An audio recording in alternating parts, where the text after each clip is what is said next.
이제 다음 주 우리 청년들이 선교지를 향해 나아갑니다. 어제 정말 감동스러웠던 건 뭐냐 하면 한 청년이 주일날 그 설교, 지난주 설교에 감동이 됐나 봐요. 또 새벽 설교에 감동이 됐나 봐요. 뭔가 자기도 해야 되겠다. 이게 선교를 나가야 되는데 이게 그 선교원금이 많이 부족하다라는 사실을 들어갖고 거룩한 고민이 됐어요.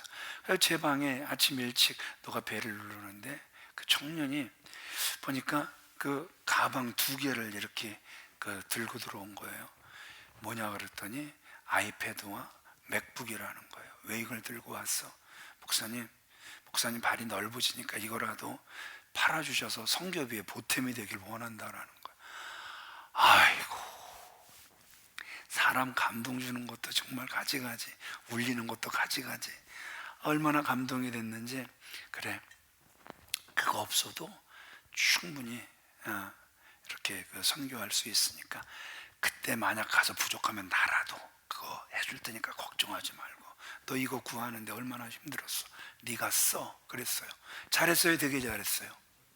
저는 말을 하고서도 왜 이렇게 말을 잘하는지 모르겠어요. 정말 고맙고 감사하고, 그래서 이 일이 하나님께서 평생 너의 앞길을 열어주시는 그런 건물 되길 원한다, 축복하고 보냈어요. 하여튼 여러분, 다음 주에 마음의 문, 또 지갑의 또 문도 열어주셔서 우리 청년들 마음껏 선교할 수 있도록 쓰임 받으시길 바랍니다. 아멘이시죠? 자, 따라합시다. 복음과 함께 받을 고난. 복음과 고난, 이게 다 함께함을 우리에게 말씀해 주고 계시는 거죠. 자, 점심에 어떤 사람이 중국집에서 짜장면을 시키고 그 시킨 뒤에 뭔가 좀 부족해. 그래서 탕수육을 추가를 하기 위해서 이제 중국집에 다시 전화를 하는 거예요. 중국집이죠? 아까 짜장면 시켰던 사람인데 성경 아파트요. 그랬더니 벌써 중국집에서 뭐라고 대답해요? 예, 벌써 출발했습니다. 이런 소리 우리 정말 많이 듣죠. 그래요? 저는 아직도 안 출발했으면 탕수육을 좀 추가시키려고 그랬는데 다음에 시킬게요. 그랬더니 그 주인이 뭐라 그러는 거예요? 죄송합니다. 출발했는 줄 알았는데 아직 출발 안 했네요. 추가해 드리겠습니다. 여러분, 이게 무슨 뜻입니까? 많은 사람들이 어떤 일을 해가면서 이 거짓말의 자유롭지 못함을 우리가 너무나도 잘 알고 있죠. 우리가 질투심에 사로잡혀서 자기의 사위인 다윗을 죽이려고 혈안이 된 그 사울 왕, 그 상황에서 다윗 무엇보다도 뭘 지켜내는 거예요? 자신의 생명을 지켜내야 된단 말입니다. 생명의 안전이 급선무였단 말입니다. 그래서 그가 어디로 도망을 갑니까? 제사장 아히멜렉에게 도망을 갑니다. 그런데 아히멜렉에게 자신의 상황을 제대로 설명했으면 참 좋았을 텐데, 자기가 자기 상황을 정확하게 설명하면 그도 문제가 될 것 같았는지 거짓말을 하죠. 지금 사울왕의 특명을 수행하는 중이라 얼마나 급하게 왔는지 칼도 아무것도 가지고 오지 못했습니다. 그래서 거짓말을 해서 아히멜렉 제사장에게 따뜻한 영접을 받고 기력을 얻어 또 피난길에 그가 들어서게 되죠. 물론 그 당시 상황을 보면 생명의 위협을 당하고 있는데 그 정도 거짓말이야, 괜찮은 것 아닙니까? 얼마든지 우리는 이해할 수 있고 받아들일 수 있겠습니다. 그러나 여러분, 그 뒤에 일어난 일이 어떤 일이었습니까? 아히멜렉이 다윗을 선대했다라는 그 이유로 인하여 그 아히멜렉의 가문이 몰살당하죠. 무엇 때문에? 거짓말 때문에. 그것이 다윗의 가장 훗날 실수가 되고 허물이 되더란 말입니다. 그래서 지도자는요, 정말 하나님께서 세우신 리더들이 맞다면 언, 행, 심, 사, 이 모든 것들을 훗날을 염두에 두고 아주 신중해야 된다는 사실을 우리에게 보여주죠. 비록 한순간이라고 해도 거짓말은 그의 생애를 영원히 괴롭히는 악몽으로 남았을 거란 말입니다. 자, 디모데후서 이제 우리가 또 다시 시작을 합니다. 목사님 한 4주 정도는 이 성령의 열매 맺는 교회에 대해서 설교해 주시죠. 3주까지는 했는데 이제 4주 딱 본문을 보니까 이 성령의 열매 맺는 교회의 연장이 충분히 되겠더라고요. 자, 이 바울이 이 디모데 전후서는 로마의 감옥에 투옥되었을 때 옥중에서 쓴 서신이라는 걸 너무나도 잘 알죠. 거기서 그는 뭘 기다리고 있었습니까? 재판을 기다리고 있었죠. 머지않아 그는 또 처형될 것도 이미 잘 알고 있었단 말입니다. 그러니까 지금 그 디모데에게 쓰는 그 서신은 마지막 유언 같은 그러한 서신이죠. 그러니까 그 서신 말 한마디 한마디 기록에 영적 아들 디모데에 대한 그의 애정이 듬뿍 담겨 있을 거란 말입니다. 그러기에 오늘 우리는 이 디모데 후서를 다시 한번 강의하면서 그 말 한마디 한마디에 담긴 깊은 의미를 깨달아 알 수 있는 저와 여러분들 다 되어지시길 주님의 이름으로 축원을 드립니다. 4절 우리 같이 읽어보겠습니다. 시작. 너 보기를 원함은 내 기쁨이 가득하게 하려 함이니. 너 보기를 내가 간절히 원한다. 너를 볼 때마다 나는 기쁨이 막 넘쳐나기 때문이다. 여러분, 우리가 사람을 안 만나고 살 수가 없잖아요. 근데 그 관계 속에서 보면 만나면 정말 막 기쁨이 되는, 힘을 얻는 그러한 만남이 있어요. 그냥 만나기만 하면 좋은 거예요. 그래서 또 만나고 싶은 거예요. 매일 전화하고 싶고. 그런 사람이 저에게도 있어요. 그래서 그 사람이 귀찮아하든 말든, 또 그 사람도 저가 귀찮아하든 말든 매일 전화를 하는 거예요. 기분이 나쁘세요? 그런 건 아니잖아요. 아내 외에도 매일 그렇게 전화할 수 있는, 그래서 만나기만 하면 에너지가 넘치는 그러한 사람이 있다라는 것이죠. 근데 또 어떨 때는 정말 만나고 싶지 않은 사람, 만나고 돌아오기만 하면 힘이 쫙 빠지고, 그래서 정말 그냥 의자에나 침대에 그냥 들어 누워서 또 기력을 보충해야 하는 그러한 만남도 분명히 있죠. 근데 디모데는 바울에게 있어서 정말 기쁨이 되는 그러한 사람이었다라는 것이죠. 저와 여러분들도 주님께 기쁨이 되는 귀한 통로들 되시길 바랍니다. 서로가 서로에게 만나기만 해도 정말 기쁨이 되는 그러한 통로들이 다 되어지시길 주님의 이름으로 축원을 드립니다. 그런데 오늘 바울이 디모데를 보면서 왜 기쁨이 넘쳤는가? 지금 사도 바울은 고난 중에 있습니다. 지금 사도 바울은 죽음이 그의 목전에 있습니다. 그럼에도 불구하고 이 디모데를 생각할 때마다, 기도할 때마다 기쁨이 넘쳤단 말입니다. 그 이유가 5절이에요. 같이 읽어보겠습니다. 시작. 내 속에 거짓이 없는 믿음이 있음을 생각함이라. 디모데 속에 무엇이 없는 거예요? 거짓이 없는 믿음. 그러니까 바울의 그 믿음의 아들 디모데, 한마디로 그 속에 무엇이 없더라? 거짓이 없더라. 그러면서 더하여 무엇의 사람이었다? 믿음의 사람이었다 말씀하고 있죠. 우리가 사람들과의 관계를 이렇게 하다 보면 본의 아니게 거짓말을 요구받을 때가 있어요. 예를 들어서 사무실에서나 집에서나 그냥 전화가 왔는데, 야야야야, 혹시나 엄마 집에 있냐고 물어보면 없다 그래라. 아니나 달라요. 아들이 딸이 전화를 받았는데 엄마 계시냐고 그러면 엄마요? 그러면 막 표정이 없다고. 여러분, 그렇게 곤란한 일을 당할 때가 있죠. 회사에서도 그런 곤란한 일을 당할 때가 분명히 있을 거란 말입니다. 거짓말을 할 수도 없고, 그렇다고 사실대로 말해서 그분을 곤란하게 만들 수도 없죠. 어떻게 여러분 해결 방법이 없겠습니까? 이런 경우 우리가 보통 어떻게 대답하죠? 안 계십니다, 이렇게 대답하지 않고, 지혜가 있으면 참 지금은요 통화하시기가 어렵습니다, 혹시 제가 대신 말씀을 전해드리면 안 되겠습니까? 얼마든지 상냥하게 대답할 수도 있다라는 것이죠. 대부분의 그 직업인이 지금 당장 편하고 싶거나 눈앞에 이익을 취하기 위해서 무엇을 서슴없이 합니까? 거짓말을 서슴없이 한다라는 것이죠.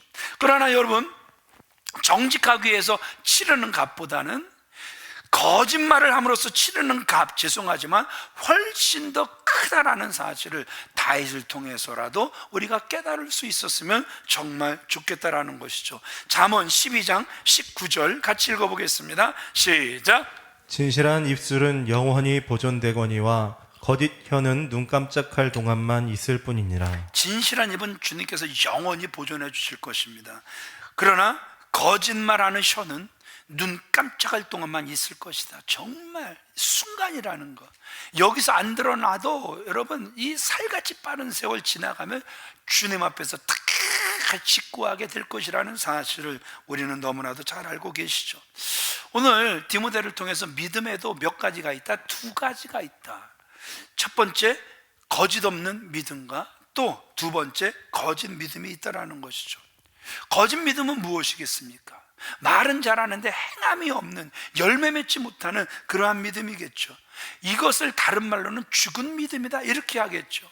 그러면 거짓 없는 믿음은 무엇이겠습니까? 말 그대로 행함이 있는, 그래서 성령의 열매 맺는 그러한 믿음, 다른 말로는 살아있는 믿음이겠죠.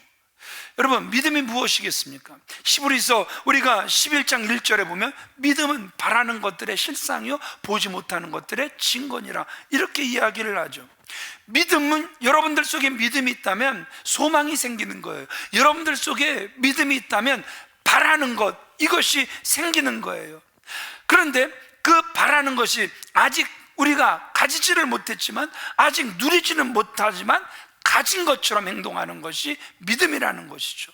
내가 아직도 보지 못했지만 사도 바울처럼 하나님에 의하여 초청되지 못해서 3층 천을 우리가 보지는 못했음에도 불구하고 본 것과 다름없이 생각하고 행동하는 것, 이것이 믿음이다 성경은 말씀하고 계시죠. 그래서 찬양 가사 그대로 이 눈에 아무 증거 아니 배여도 믿음만을 가지고서 늘 걸으며 이 맘에 의심 없이 살아갈 때에 우리 소원 주 안에서 이루리. 아멘이십니까? 부활하신 주님께서 제자들에게 나타나셔서 다시 한번 그 부활하신 주님을 보여주시죠. 그런데 그 자리에 누가 없었습니까? 의심 많은 도마가 없었죠. 그래서 제자들이 부활하신 주님이 또 우리 가운데 나타나셨어. 그래도 이 디모데는 못 믿는다 믿을 수가 없죠. 내가 그 예수님의 손, 내가 그 예수님의 옆구리 내가 만져보지 않고는 안 믿을 거야. 그렇게 8해가 지납니다. 예수님께서 제자들과, 그날은 도마도 그 자리에 있었죠. 다시 나타나셔서 그들에게 평안을 빌어주시죠. 그러면서 그 도마에게, 도마야 손을 내밀어 내 손을 만져보고 손을 내밀어 내 옆구리를 만져봐. 그러면서 주님이 도마에게 믿음 없는 자가 되지 말고, 이거 얼마나 충격입니까? 예수님을 3년이나 쫓아다녔는데 지금 예수님에게 듣는 소리가 너 믿음 없는 자가 되지 말고, 따라합시다. 믿음 있는 자가 되라. 주님은 우리가 믿음 없는 자가 되기를 원하시는 분이 아니라 믿음 있는 자가 되기를 원한다라는 것이죠. 도마가 그 예수님의 손, 그리고 예수님의 발, 옆구리 딱 만져보고 나서는 엄청난 고백을 하죠. 나의 주, 나의 하나님이요, 주를 경배합니다. 여러분, 얼마나 멋있고 얼마나 위대한 고백을 합니까? 베드로의 고백보다 훨씬 수준이 높잖아요. 주는 그리스도시요 살아계신 하나님의 아들입니다. 정말 비교가 되지 않을 정도의 어마어마한 고백을 그가 하더란 말입니다. 그런데 주님께서 뭐라고 도마에게 말씀하시죠? 도마야, 너는 나를 본 거로 믿느냐? 보지 않고 믿는 자들이 복되다. 여러분, 세상에 그렇게 엄청난 고백을 했음에도 불구하고 주님이 위해서 너 나 본 거로 믿잖아. 너는 늘 봐야만 믿는 자잖아. 그런데 보지 않고 믿는 것이 복되단다. 아멘이십니까? 이것이 믿음이잖아요. 경험이한 믿음은 우리가 얼마든지 가질 수 있잖아요. 그러나 주님이 요구하시는 믿음은 우리가 경험해보지 못했잖아요. 그러나 성경에 기록되어 있으니 그걸 믿는 거잖아요. 내가 초소를 예배하러 간단다. 이 초소가 예배되면 내가 다시 와서 너희들을 데리고 갈 것이란다. 보지 못했지만 주님의 말씀이기 때문에 우리는 믿는 게 믿음이죠. 아멘이십니까? 아멘이십니까? 그러면 디모데에게는 거짓 없는 믿음이 있었단 말입니다. 그럼 도대체 그 믿음의 출처가 어디겠습니까? 5절 같이 읽어보겠습니다. 시작. 이 믿음은 먼저 네 외조모 로이스와 네 어머니 유닉의 속에 있더니. 여하튼 신앙생활은 남자가 잘한다, 여자가 잘한다? 지금 여기 남자 이름이 하나도 안 나오잖아요. 신앙생활은 누가 잘하더라? 엄마가 잘하는 것 같아요. 신앙생활은 할머니들이 잘하는 것 같아요. 여기서도 보세요. 이 믿음은 먼저 내 외조모 로이스와 내 어머니 유닉의 속에 있더니, 드러나는 게 아니라 속에 있는 것, 디모데가 그대로 물려받았다라는 것이죠. 여기서 정말 중요한 걸 우리가 깨닫게 되죠. 부모의 신앙은 어떤 형태로든지 자녀들에게 영향을 준다라는 거예요. 반드시 자녀들에게 영향을 준다라는 거예요. 그래서 저도 미워하면서 그대로 본받는다고 아버지를 그대로 본받은 거예요. 그래서 아버지가 교회를 떠나지 아니하시고 계속 교회를 지키셨던 것처럼, 뭐 추석이고 설이고 소용이 없어요. 항상 교회에 계셨던 것처럼 저도 늘 그 아버지 그대로 본받은 거예요. 그래서 교회를 떠나 있는 게 더 어색하고 집에 가서 있는 게 더 어색하고, 좀 집에서 편하게 계세요. 저는 집에 있는 게 세상에서 제일 불편해요. 그래서 집에서 좀 있으라 그러면 뭘 해야 될지 몰라요. 그런데 교회만 와서 제 방에 들어가면 할 일이 너무너무 많아요. 여하튼에 아버지의 신앙생활이 저에게 너무나 큰 영향을 끼쳤고, 또 어머니의 그 무릎의 기도, 눈물의 기도가 저에게 엄청나게 많은 영향을 끼친 거예요. 정말 저희 집에 문제 많았잖아요. 저 2살 때 저희 큰형님 하나님께서 불러가셨고, 그렇죠? 저 어마어마하게 속썩였고, 제 동생 심장 그 마비로 길 가다가 그냥 쓰러져 죽는다는 그 의사의 선고도 있었고, 참 바람잘 날이 없었어요.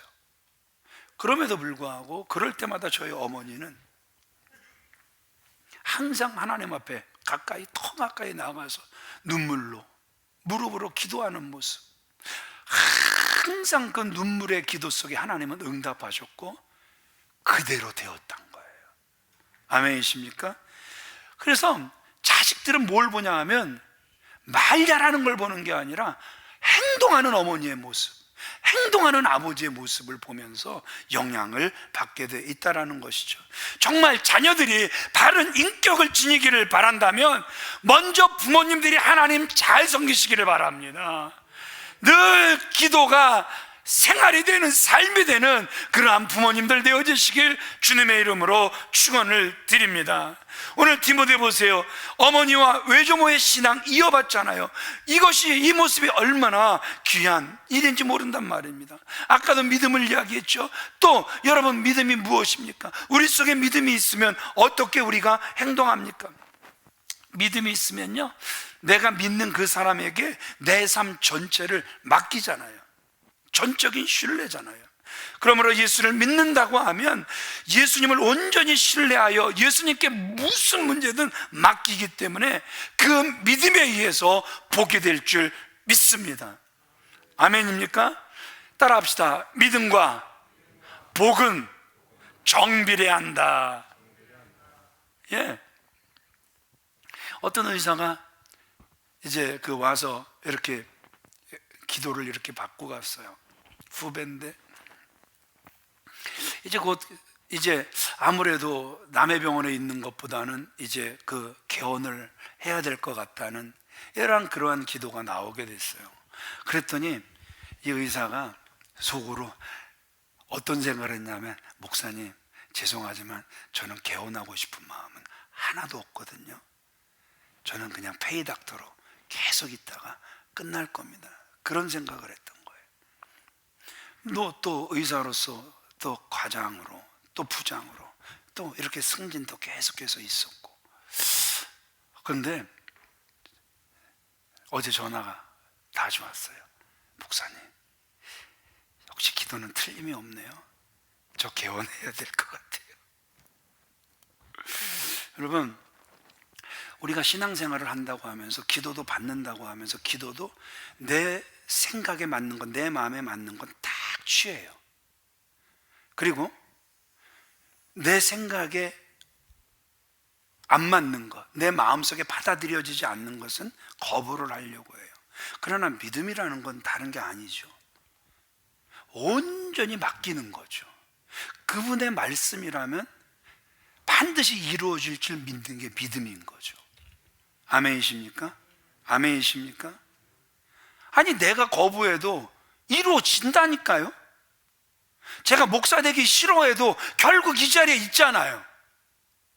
그분의 뜻은 온전히 이루어질 줄 믿으시면 아멘 하시기 바랍니다. 그래서 다시 한번 기억하세요. 믿음과 복은 정비례하는 거예요. 큰 믿음을 가지면 큰 복을 받게 될 것이고, 적은 믿음을 가지면 적은 복을 받게 될 것이고, 믿음이 없으면 아무 복도 받지 못하게 된다라는 거예요. 예수님도 믿음대로 된다고 말씀하시잖아요. 심리학에서는 이것을 자기 암시다 이렇게 이야기를 하죠. 된다 하면 된다는 거예요. 안 된다 하면 안 된다라는 거예요. 그러나 우리는 심리학에서 말하는 소위 자기 암시 정도가 아니라는 것이죠. 능력의 주님 안에 있을 때 능치 못함이 없는 줄 믿으시면 아멘 하시기 바랍니다. 같은 예수님을 믿지만 그 믿음의 크기에 따라서 그 삶이 완전히 다르게 나타나게 된다라는 것이죠. 예수님도 보세요. 큰 믿음의 소유자는 뭐 하셨어요? 칭찬하셨죠. 내 믿음이 뭐하도다? 크도다. 그러면서 내 믿음대로 될지어다. 그러나 믿음이 적은 사람에게는 뭐라 그랬어요? 내 믿음이 작다. 믿음이 적은 자요, 왜 의심하느냐? 책망하셨단 말입니다. 그래서 2023년 새롭게 시작하십니다. 큰 믿음 가지셔서 큰 복 받으시기를 바라고, 큰 믿음 가지셔서 성령의 열매 맺어내시길 주님의 이름으로 축원을 드립니다. 그러면 우리가 믿음으로 살게 되면 우리가 어떤 복을 받게 되는 것입니까? 담대해지게 되는 것이죠. 빌립보서 4장 13절 같이 읽어보겠습니다. 시작. 내게 능력 주시는 자 안에서 내가 모든 것을 할 수 있느니라. 예, 주님이 내게 능력만 주시면 우리는 모든 것을 할 수 있게 된다. 성경은 분명히 말씀해 주고 계시죠. 이사야 41장 10절 같이 읽어보겠습니다. 시작. 두려워 말라, 내가 너와 함께 함이니라. 놀라지 말라, 나는 내 하나님이 됨이니라. 아멘. 내가 너를 굳세게 하리라. 참으로 너를 도와주리라. 참으로 나의 의로운 오른손으로 너를 붙들리라. 얼마나 감사한 말씀입니까? 하나님이 우리와 함께 하시는데 우리가 두려워할 일이 무엇이 있겠습니까? 하루는 병아리가 아빠 댁에게 질문을 하는 거예요. 아빠, 왜 우리 머리엔 벼슬이 있어요? 그건 적들에게 우리의 위험을 나타내 보여주기 위해서지. 그럼 왜 우리 주둥이는 뾰족하고 날카로워요? 그건 적들을 무자비하게 공격해서 혼내주기 위함이지. 그래요? 그럼 아빠 목소리는 왜 이렇게 커요? 그건 적들의 기손을 미리 제압하기 위해서지. 그 말을 들은 병아리가 한참 생각하더니 아빠한테 이렇게 말을 합니다. 그런데 아빠, 왜 그래 아가야? 그런 힘을 가진 우리가 왜 지금 닭장 안에 갇혀서 뭐 하는 거죠? 이 닭장 안에 갇혀서 뭐 하는 거죠? 여러분, 스스로 강하다고 과시하지만 자기 자신에 대한 믿음이 넘쳐나는 것 같지만, 여러분 혹시 닭장 안에 갇힌 그 닭의 모습, 그래서 말만 잘하면서 아무것도 할 수 없는 무능력한 모습이 혹시 저와 여러분들의 모습은 아닙니까? 이사야 41장 10절 말씀 읽으셨지만 믿음으로 살면 죄송하지만 어려운 일 없습니까? 그러면 왜 하나님이 두려워 말라 말씀하십니까? 믿음으로 살면 아무 문제 없습니까? 그럼 왜 아버지께서 놀라지 말라 말씀하고 계시는 것입니까? 분명히 2023년 우리가 살아가지만 두려워할 일, 놀랄 만한 일들, 또 죄를 범할 만한 그 일들이 아니 문 밖을 벗어나기만 해도 웅크리고 우리를 넘어뜨리려고 벌써 도사리고 있는지도 모른다라는 것이죠. 그럼에도 불구하고 2023년 하나님은 변함없이 우리와 함께 하시는 줄 믿습니다. 그 하나님이 함께 하심으로 환난과 역경 다 극복하고 승리하게 될 줄 믿습니다. 그래서 그 어떤 환경 속에서든지 우리는 담대하게 살아갈 수 있는 것이죠. 실제로 다윗 보세요. 우리가 시편 23편을 새벽마다 고백하죠. 내가 사망의 음침한 골짜기로 다닐지라도 해를 두려워하지 아니할 것은 주께서 나와 함께 하심이라. 아멘이십니까? 그래서 저와 여러분들도 다윗처럼 살아가셔서 어떤 환경과 처지에서도 담대하게 살아가시길 주님의 이름으로 축원을 드립니다. 자, 두 번째, 왜 사도 바울이 디모데에게 이 서신을 쓰느냐? 목적을 말씀하고 있어요. 목적. 분명히 서신에는 목적이 있을 거란 말입니다. 6절 같이 읽어보겠습니다. 시작.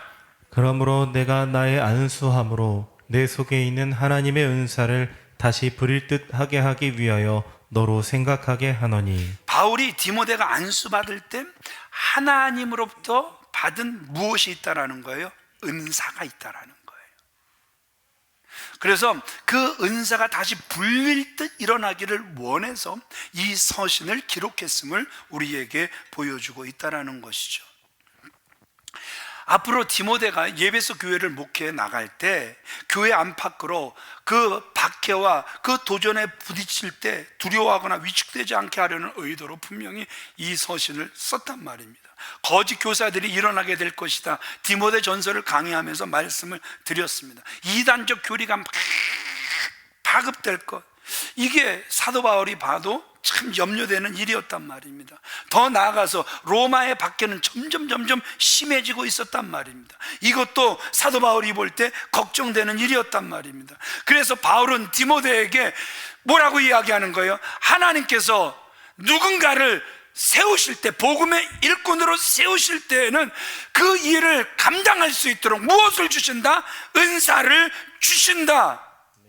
그 은사의 불이 약해지지 않고 다시 불릴 듯 일어나기를 원한다. 자, 바울이 계속해서 말을 합니다. 7절, 8절 같이 읽어보겠습니다. 시작. 하나님이 우리에게 주신 것은 두려워하는 마음이 아니요 오직 능력과 사랑과 절제하는 마음이니 그러므로 너는 내가 우리 주를 증언함과 또는 주를 위하여 갇힌 자 된 나를 부끄러워하지 말고 오직 하나님의 능력을 따라 복음과 함께 고난을 받으라. 우리는 은사 그러면 뭐 예언, 투시, 방언, 뭐 치유, 뭐 이런 것들을 우리는 먼저 떠올릴 것입니다. 그런데 오늘 하나님은 그에게 주신 은사가 뭐라고 말씀하고 계시는 것입니까? 오직 능력과 사랑과 절제다, 이렇게 말씀하고 계신단 말입니다. 다른 말로 성령의 열매라는 거예요. 여러분, 은사는 반드시 성령의 열매로 연결된다라는 사실을 우리에게 보여주고 계시죠. 그렇지 못한 사람들이 내가 주의 이름으로 병 고쳤습니다, 주의 이름으로 방언했습니다, 주의 이름으로 예언도 했습니다, 그래도 성령의 열매가 보이지 않는 사람들을 향하여 주님은 뭐라고 말씀하신 거예요? 내가 너를 도무지 알지 못한다. 내게서 떠나가라. 무엇이 있으면 그렇게 말씀 안 하실까요? 성령의 열매가 있으면, 성령의 은사가 아니라 성령의 열매가 보여졌으면 주님이 결코 그렇게 말씀하시지 않으셨을 거란 말입니다. 그러기에 여러분, 분명히 하나님께서 저와 여러분들을 직분자로 세우셨을 때, 교사로 세우시거나 구역장 조장님으로 세우시거나 아니면 권사님, 집사님, 안수 집사님, 장로님, 주의 종들로 세우셨을 때 은사를 주신 줄 믿습니다. 아멘이시죠? 그 첫 번째가 뭐라는 거예요? 능력이라는 거예요. 그 능력이 뭡니까? 교회에서 부딪히는 반대자들을 두려움 없이 대할 수 있는 담대함이겠죠. 또 사랑은 뭡니까? 아주 고약한 반대자들까지도 참고 견딜 수 있는 거겠죠. 절제하는 마음이 뭐겠습니까? 반대자들을 때로는 부드럽게, 때로는 단호하게 대하기 위하여 자기 자신을 잘 통제할 수 있는 그러한 지혜를 가르치겠죠. 여러분, 다 성령의 열매들이죠. 제가 말씀을 준비하면서 찔렸던 게 이런 거예요. 제가요 아주 담대해서 그냥 뭔가 아니면 단호하게 칼같이 자르는 일을 참 잘했던 것 같아요. 근데 제 속에 무엇이 약했냐 하면 부드러운 거예요. 때로는 부드럽게, 때로는 단호하게. 그런데 제가 어디서 정말 많이 걸렸냐 하면 얼굴은 부드럽게 생겼죠. 대답들도 안 하시네. 일부는 다 부드럽게 생겼다 그러던데 일부와 이부와 이렇게 차이가 나면 어떡합니까? 예. 근데 참 제 마음을 많이 말씀을 준비하면서 찔르셨던 게 제 속에 없는 부드러움이었어요. 있는 부드러움이 아니라 없는 부드러움. 그러나 이 또한 성령의 열매이기에 저도 성장하기를 원합니다. 여긴 또 아멘 하시네. 그러니까 답은 너 안 부드럽다네. 예, 주님의 음성으로 듣겠나이다. 자, 8절에서 바울은 디모데에게 보다 단호한 권면을 합니다. 하나님께서 너에게 능력을 주셨으니 따라합시다. 복음과 함께 고난을 받으라. 하나님께서 분명히 너에게 능력 주셨으니 복음과 함께. 그러니까 능력 있는 사람들은요 고난을 싫어하는 사람들이 아니라 진짜 능력 있는 사람들은 함께 무엇도 받더라. 고난도 받더라. 결코 나는 변치 않으리. 결코 나는 변치, 그 어떤 상황이 된다 할지라도 결코 나는 변치 않으리. 물가에 심기운 푸른 나무처럼 변치 않으리. 바울이 이 디모데서를 쓸 때 네로가 로마 황제였잖아요. 기독교에 대한 박해가 절정에 올라 있었잖아요. 그러니까 복음을 전한다라는 것, 이것은 저절로 무엇을 초래하는 겁니까? 고난을 초래하는 거였단 말입니다.